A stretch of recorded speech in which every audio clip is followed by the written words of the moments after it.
안녕하세요. 저는 35살 가스 회사에서 근무를 하고 있는 여자예요. 전 남편과 7년 전에 이혼했고 돌싱녀로 살다가 얼마 전 좋은 남자를 만나서 재혼을 했습니다. 현재 남편과는 동갑으로 몇 년간 저희에게 가스를 납품받는 거래처 식당 사장님이었어요. 중국 음식점을 운영하는 제 남편은 저와 가스 배관 수리 문제로 자주 연락을 주고받다가 연이 닿게 되어 결국 사랑을 하게 되었습니다. 제 남편도 돌싱이었는데 이혼한 지 1년밖에 되질 않아 저와의 만남에 대해 오랫동안 고민한 듯 했지만 결국 저를 놓치기 싫다면서 그날로 저와 남편은 서로에게 사로잡혀버리고 말았네요. 아무래도 둘 다 아이가 없으니 크게 신경 쓰이는 건 없더라고요. 아무튼 그렇게 만남을 이어오던 중 한 번은 남편의 이혼 사유를 물어보니 술 기운을 빌려 괴로운 듯 말하더군요. 전 부인이 자신보다 10살이 어렸는데 결혼한 지 9년 정도가 되었을 때쯤 전 부인이 다른 남자와 바람이 난 걸 알게 되었는데 그런 사이를 오래 유지하고 있었다고 하더라고요. 그래서 자신과의 아이를 갖기 싫어했었던 걸 알게 되었답니다. 그런데 남편은 전 부인을 많이 사랑해서 웬만하면 가정을 지키고 싶어서 그런 모든 사실을 알고서도 억지로 참고 살았는데 집안 곳곳에 일부러 불린 흔적을 남겨놓았다네요. 결국 더 이상은 못 참겠다 싶어서 이혼했다고 합니다. 그 말을 듣는데 진심으로 전 부인을 많이 사랑한 감정이 전해져 왔습니다. 사실 오래된 거래처 고객이다 보니 상품 홍보를 위해서 영업 직원과 몇 번 방문했던 터라 전 부인을 본 적이 있습니다. 두 사람이 얼마나 금술이 좋았는지 가게 안에는 아내와 같이 찍은 사진이 도배가 되어 있었고 가게 이름도 아내 이름을 따와 지을 정도로 각별한 부부의 모습을 봤었습니다. 그런 두 사람이 이혼을 하니 한 번씩은 다수근 수근거렸고 저도 그중 한 명이었죠. 그런데 그랬던 제가 이 남자와 사랑에 빠질 줄 누가 알았겠습니까? 제 남편은 빨개진 얼굴로 제 손을 잡으며 말하더군요. 내가 원래 해바라기 같은 면이 있어. 한 번 마음 주면 정 떼기 쉽지 않은데 이혼 이후로 유일하게 내 눈에 들어온 여자는 당신이라고 제게 고백을 했습니다. 새삼 심장이 쿵쾅대며 설레더군요. 진심인지는 모르겠으나 어쨌든 썩 듣기 나쁜 말은 아니어서 속아주는 셈 치고 남편을 받아들이기로 했습니다. 남편은 연애 초반부터 지금까지 항상 달콤하고 부드러운 남자였습니다. 하나부터 열까지 저를 아기 다루듯 감싸주고 보호해 주었어요. 아마도 어린 여자와 살았기 때문에 이런 습관이 몸에 익었나 보다 했죠. 왠지 모르게 전 부인에게도 이렇게 했을 것 같다는 생각에 질투가 나더라고요. 그리고 전 부인 이름을 본따서 만든 가게 상호명이 거슬렸던 저는 바꿔달라고 부탁했지만 남편은 가게 이미지와 홍보를 해둔 게 있기 때문에 바꾸긴 어렵겠다며 저를 설득하더군요. 제게 좋은 말로 웃으면서 얘기하는데 씁쓸했지만 남편의 말도 조금은 설득이 되었고 완고한 태도에 어쩔 수 없었습니다. 그렇게 남편과 저는 좋은 감정으로 만나다가 양가 부모님께 허락을 받았네요. 하지만 둘 다 재혼인 상황이어서 우선 혼인신고를 먼저 했고 결혼식은 조금 미루기로 했습니다. 결혼식만 안 올렸다 뿐이지 사실혼 관계였던 거죠. 혼인신고 이후 저는 남편 집으로 들어가 동거를 했고 이미 법적으로 부부였기 때문에 저는 그 남자의 아내로서 그리고 며느리로서의 삶을 살았습니다. 다시금 결혼 생활을 하면서 아내의 역할을 해보니 참 낯설더군요. 혼자 살던 습관에서 벗어나 누군가와 같이 하루를 맞이하고 끝내는 것은 익숙하지 않았습니다. 덜렁거리고 집안일을 한꺼번에 모아서 처리하는 저와는 다르게 남편은 매 순간 깔끔을 떨며 잠시라도 어질려져 있는 모습을 보는 것을 꺼려하는 깔끔한 성격이더라고요. 그렇지만 남편은 싫은 소리 한 번 하지 않으면서 특유의 자상함으로 따뜻한 말을 건네주었어요. 여보, 힘들면 내가 할 테니까 그냥 당신은 당신 일만 봐. 어차피 내가 집안일 하려는 사람과 결혼한 게 아니고 사랑해서 결혼한 건데 당신이 스트레스 받는 거 싫어라며 든든하게 절 안아주니 예전에는 느껴본 적 없는 처음 느껴보는 남편의 따뜻함에 몸이 녹아내릴 지경이었습니다.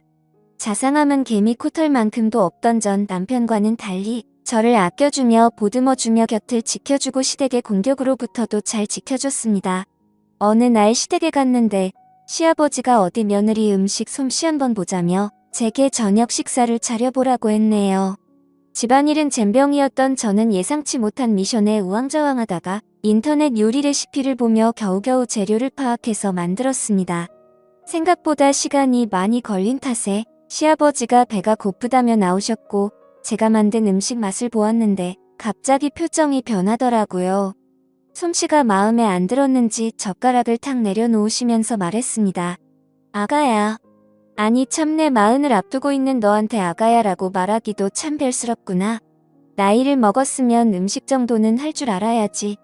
음식을 업으로 삼는 사람 집안에 시집와서 남편한테 요리도 부려먹을 작정이냐고 말하더라고요.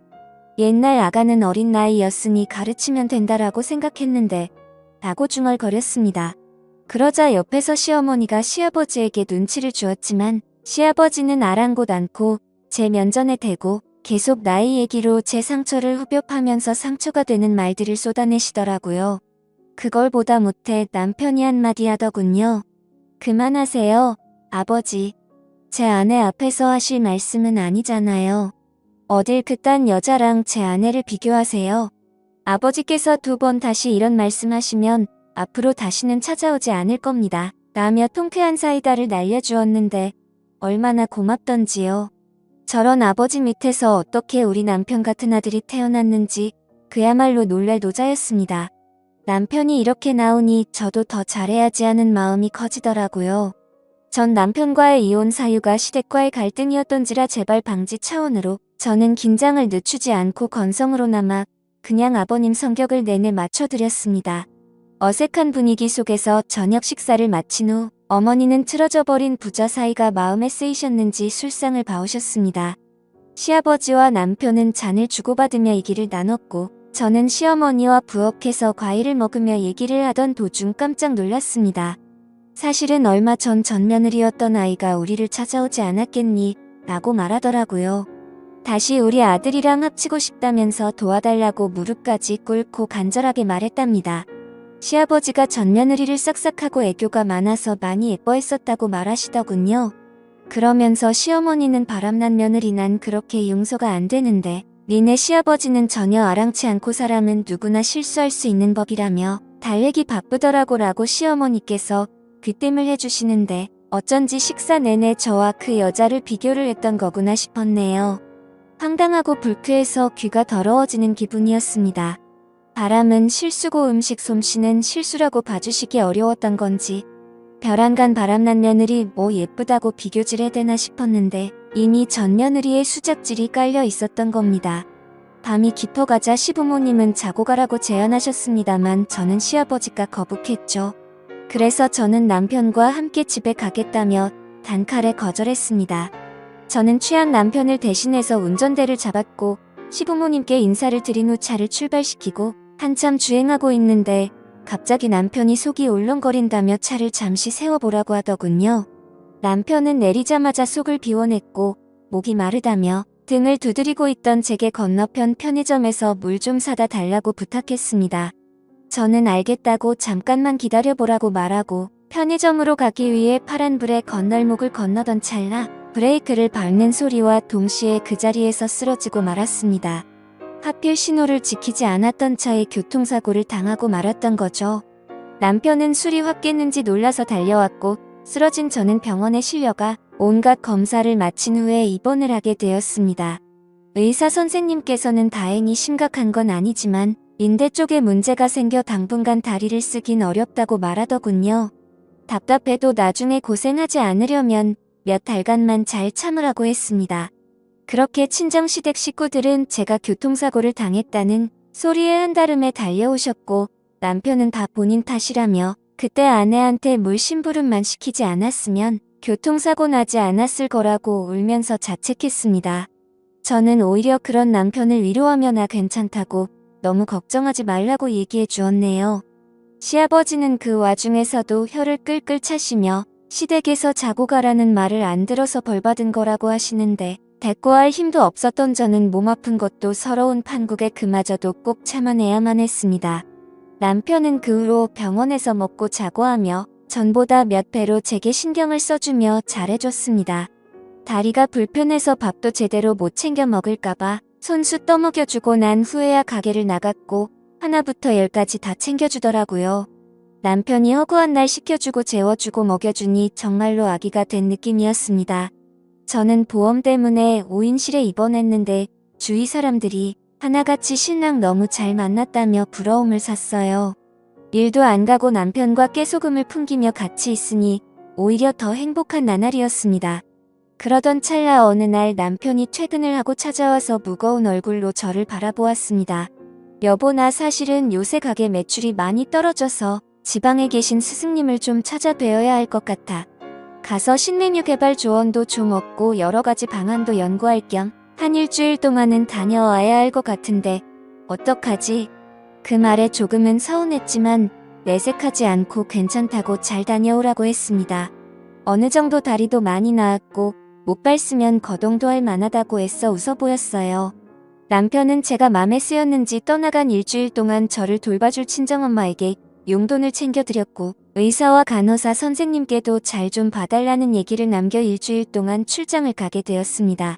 매일 같이 붙어있던 남편이 있다가 없으니까 허전하더라고요. 주위에 같이 입원한 환자들도 하나같이 신랑은 어디 갔냐고 찾았습니다. 저는 자초지종을 설명하고 틈만 나면 목소리라도 듣고 싶어 전화를 걸었지만 받지를 않았고 몇 분 후 당분간 연락이 어려울 것 같다며 일 다 끝나고 연락하겠다고 제게 장문의 톡만 보내왔습니다. 이해는 하지만 남편의 빈자리가 컸던 저는 기분이 좀 그렇더라고요. 뭐 얼마나 바쁘길래 전화도 제대로 못하나 싶었습니다. 하루 이틀은 그래도 어떻게 버텼는데 3일 4일이 지나니 정말 보고 싶어서 도저히 못 버틸 지경이었습니다. 제가 이렇게 남편을 사랑하고 있는 줄 짧은 헤어짐으로 알게 되었네요. 그 사이 저는 담당 주치의에게 퇴원을 희망한다고 말을 하였고 의사도 퇴원을 해도 좋다고 허락을 받았습니다. 마침 남편이 돌아오기 하루 전날이라 오전 중 퇴원 수속을 받고 집으로 갔죠. 그런데 뭔가 이상한 기운이 감돌았습니다. 거실에는 너저분하게 쌓여져 있는 병들이랑 캔, 그리고 치워놓지 않은 마른 안주들이랑 널브러져 있었고 부엌에는 반찬통이며 김치통이며 뚜껑이 열려진 상태로 방치되어 있었습니다. 안방에는 침구류가 흩어져 있었고 화장실은 쓰레기들이 굴러다녀 하수구가 막혀서 물조차 제대로 내려가지를 않더라고요. 분명 남편의 성격상 깔끔한 상태로 집안이 잘 정리되고 있을 줄만 알았는데 이게 어찌된 영문인지 알 수가 없었습니다. 저는 저를 케어해 주시던 친정 엄마와 함께 역한 냄새를 참아가며 불편한 몸을 이끌고 조금씩 청소를 시작했고 한참 고생을 해서 간신히 집 상태를 되돌려 놓을 수 있었습니다. 저는 석연찮은 마음을 뒤로 한 채 친정 엄마를 돌려보냈고 혼자 침대에 누워 내일 올 남편을 깜짝 놀래켜주기 위해 이런저런 이벤트를 생각하고 있었는데 갑자기 새벽 2시쯤 도어락이 열리는 소리가 들리며 누군가가 들어오는 소리가 나더라고요. 잠이 들락말락했던 저는 순간 정신이 확 들었고 숨을 죽이고는 잔뜩 겁을 먹은 채 힘들게 몸을 일으켜 조용히 방문 쪽으로 다가갔습니다. 자기야, 우리 집 이렇게 깨끗하게 청소하고 공항 갔었나? 라는 여자 목소리가 들리더라고요. 문을 살짝 열고 봤더니 그 여자는 몇 년 전 제가 봤던 전 남편의 부인이었습니다. 순간적으로 너무 큰 충격을 받았고 도대체 왜 제 남편이 전 부인과 함께 우리 집으로 들어온 거지라는 생각과 동시에 가슴이 두근대기 시작했었죠. 즉각적으로 안 좋은 예감이 들었습니다. 전 부인이 뺀질나게 시댁에 드나들더니 기어코 우리 남편을 유혹을 했나 싶어 숨이 막히는 기분이었습니다. 남편은 뭔가 꺼림직했는지 주위를 둘러보는 듯 하다가 이내 방을 향해서 오더라고요.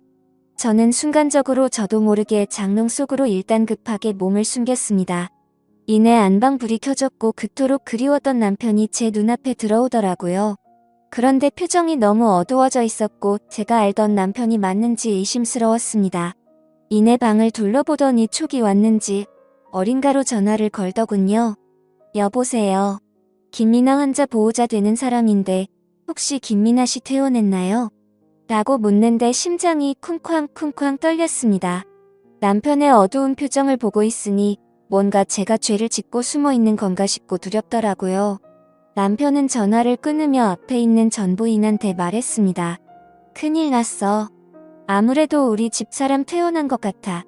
집안 청소 싹 하고 집에 없는 걸 보니 친정에 간 것 같은데 너 이제 돌아가. 그리고 내 뜻대로 일주일 동안 이별 여행 다녀왔으니까 완전히 우린 끝난 거야. 알겠지? 라며 전 부인의 어깨를 부여잡더라고요.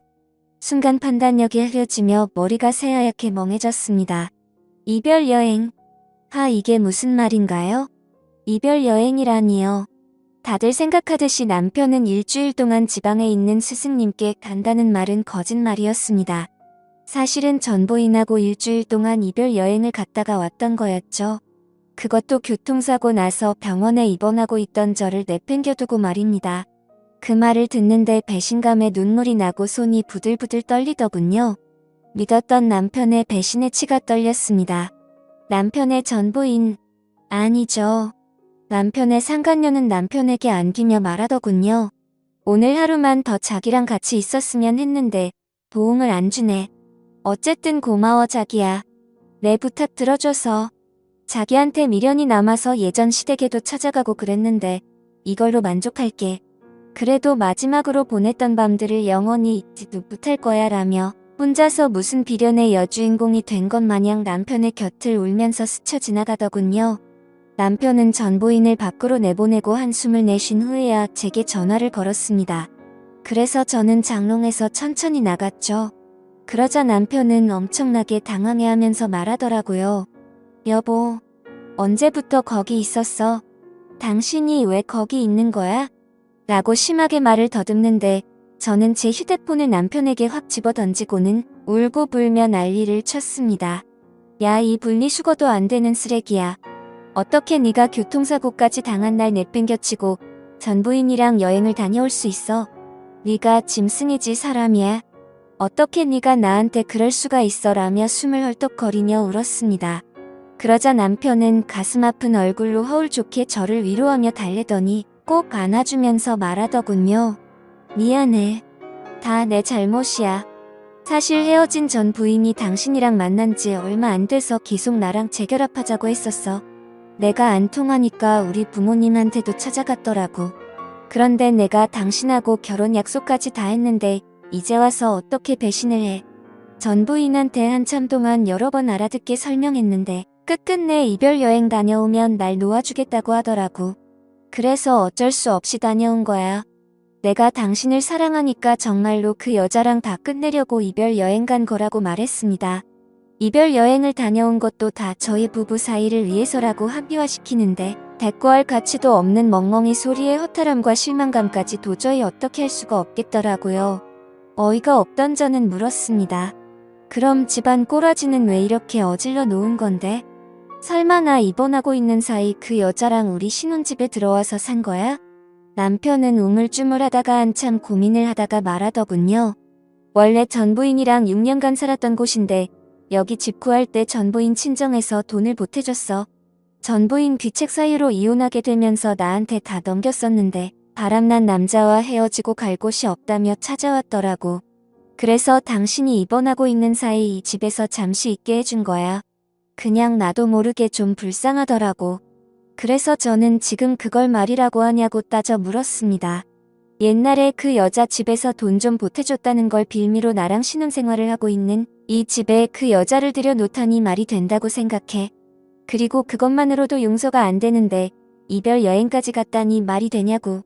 내가 만약 교통사고 안 났으면 어쩌려고 그랬냐? 이런 걸 보고 하늘이 도왔다고 하는 건가? 나 니들 절대로 용서 못해. 가만두지 않을 거야 라고 말했죠. 제가 속이 좁은 건지 모르겠지만 이딴 짓을 벌인 남편을 도저히 이해할 수가 없고 용서할 수가 없었습니다.